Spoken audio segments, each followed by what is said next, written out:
kita memulai pelajaran hari ini, lebih baik kita memulai dengan berdoa terlebih dahulu ya. Nanti untuk ketua kelasnya tolong memimpin doa dulu. Di tempat berdoa mulai. Doa selesai.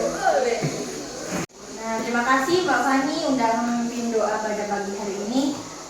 Hari ini ada yang tahu nggak kita mau belajar apa?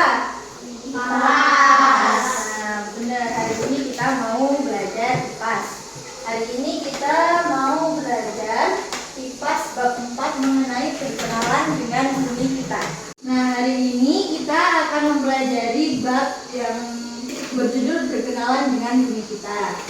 Nah, di bab ini tujuan pembelajarannya ada 3. Yang pertama, peserta didik bisa mendeskripsikan struktur lapisan bumi yang terdiri dari litosfer, hidrosfer, dan atmosfer, dan penampakan alam yang ada di daratan maupun perairan.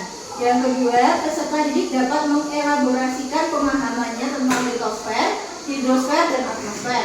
Dan yang terakhir, tujuan pembelajaran yang terakhir yaitu peserta didik dapat memahami bahwa kondisi lingkungan dan struktur muka bumi dapat berubah. Nah, pada pagi hari ini kita akan mempelajari 4 topik, yaitu yang pertama ada apa saja sih di bumi kita ini. Terus yang kedua, mengapa bentuk muka bumi ini bisa berubah-ubah. Terus yang ketiga, bagaimana bumi kita berubah. Yang keempat, kita nanti ada latihan soal untuk mengecek pemahaman teman-teman sampai mana memahami materi ini. Sebelum memulai pelajaran pada hari ini, mari kita menyimak video pembelajaran dulu ya, agar kita punya gambaran awal dulu nanti kita hari ini mau belajar apa sih, gitu ya, oke?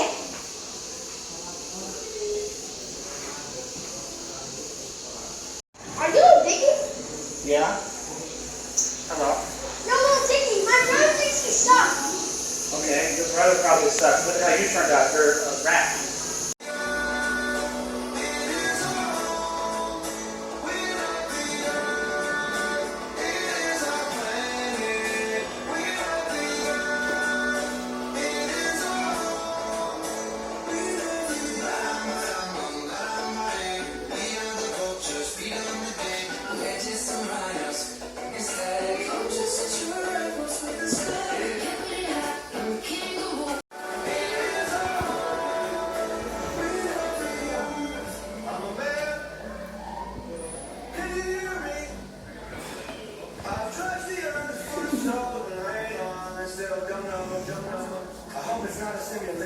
Give each other names like Ahmed and Pedro. Yeah, we like to wear clothes. Girls still look beautiful. The covers up are human.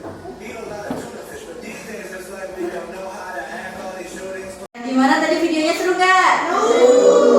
Nah, dari videonya tadi ada penampakan alam apa aja sih yang kelihatan di videonya itu, coba. Ada apa aja? Bentar. Apa lagi? Sungai, bukit, hewan, gunung. Apa lagi? Coba. Manusia, betul. Apa lagi?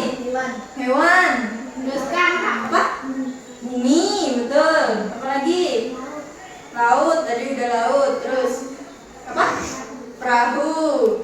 Nah, itu tuh contoh penampakan alam yang ada di bumi kita. Ada lautnya, ada gunungnya.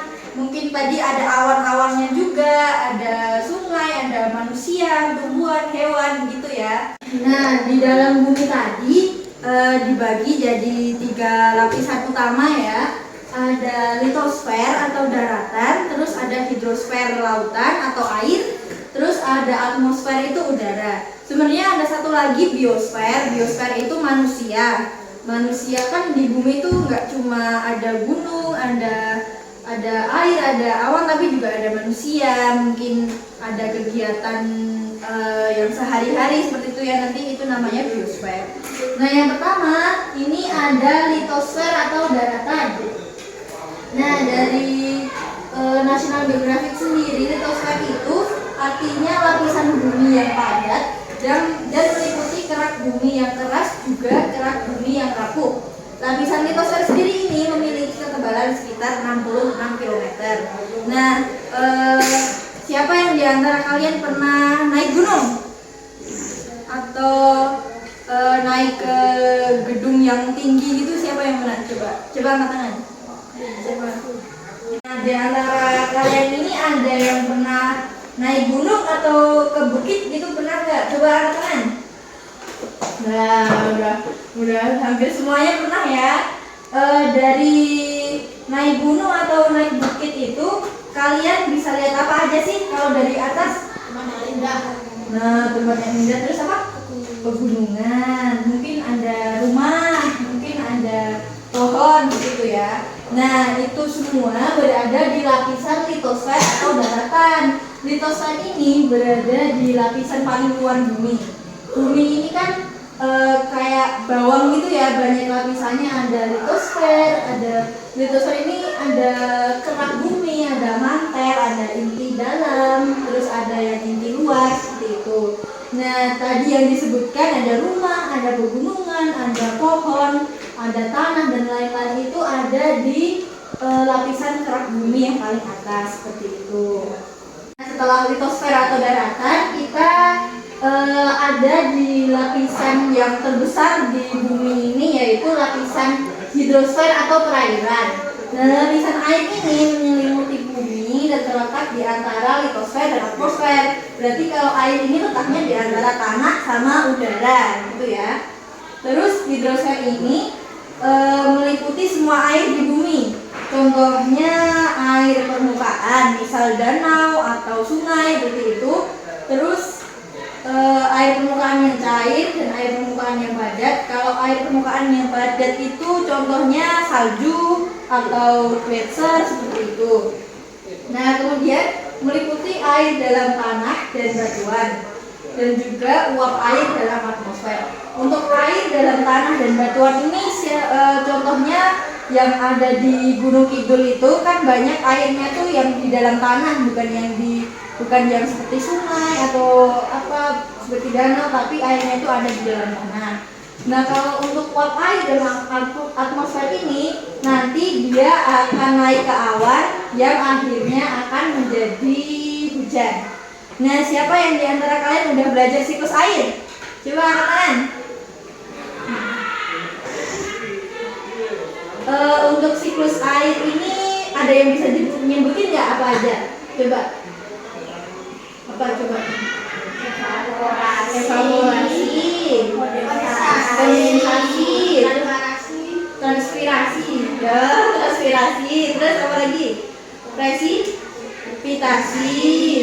Terus kalau air yang dari darat ke laut berarti limpasan. Nah, itu semua contoh kenampakan yang ada di lapisan hidrosfer atau di lapisan perairan. Nah, tadi kan udah dari paling bawah kita mempelajari daratan, terus ada perairan, terus sekarang kita naik lagi ke udara. Yang ketiga, kita punya lapisan atmosfer atau udara.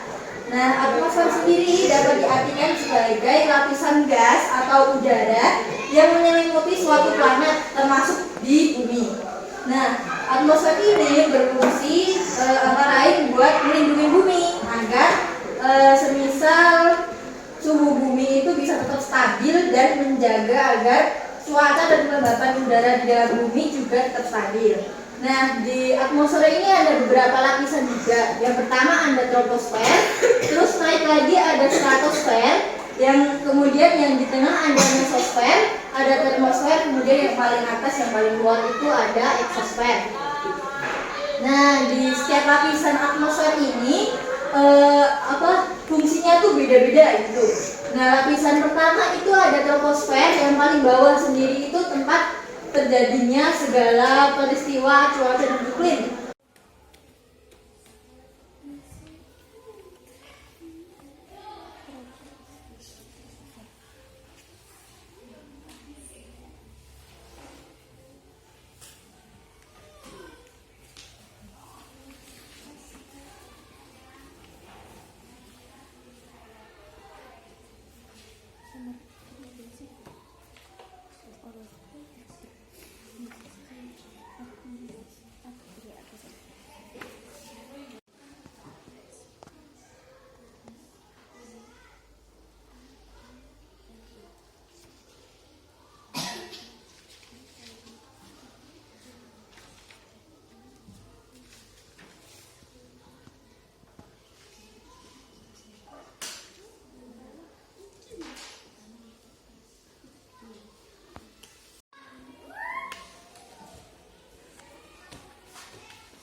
kita akhiri pembelajaran pada hari ini. Sebelumnya kakak berterima kasih untuk perhatian dan partisipasi kalian, dan kakak minta maaf apabila ada kesalahan kata ataupun perbuatan. Sebelum kita akhiri, mungkin Mbak Fani bisa memimpin doa terlebih dahulu. Ya, kita berdoa mulai. Berdoa selesai. Terima kasih, sampai bertemu di pertemuan selanjutnya. 1, 2, 3.